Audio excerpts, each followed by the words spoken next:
চূড়ান্ত হয়েছে UEFA champions লিগের শেষ ১৬র প্রথম ৮ দল। Arsenal, Aston Villa, Atletico Madrid, Barcelona, Inter Milan, Leverkusen, লস ও লিভারপুল উঠেছে সরাসরি। এই ৮ দলের বাহিরে শেষ ১৬র বাকি ৮ দল চূড়ান্ত হবে পয়েন্ট টেবিলের ৯ থেকে ২৪তম দলের মধ্যে প্লে অফের মাধ্যমে।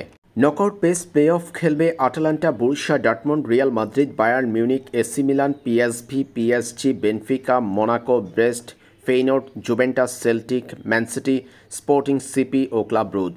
নতুন ফরম্যাটের চ্যাম্পিয়ন্স লিগে একই পটে আছে বায়ার্ন মিউনিখ, রিয়াল মাদ্রিদ এবং ম্যানচেস্টার সিটি। তাদের সাথে আছে সেল্টিক।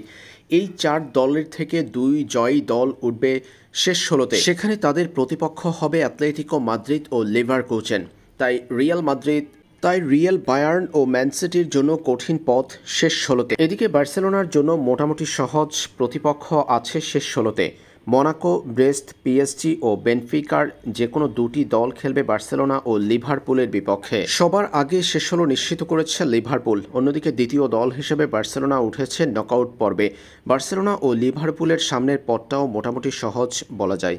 নতুন ফরম্যাটের চ্যাম্পিয়ন্স লিগের পথ সাজানো হয়েছে ঠিক এভাবে।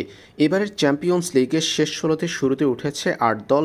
লিগ পর্বের পয়েন্ট টেবিলের শীর্ষ ৮ দল সরাসরি উঠেছে শেষ ১৬তে। বাকি দলগুলোকে বাধা পেরিয়ে আসতে হবে এই জায়গাতে।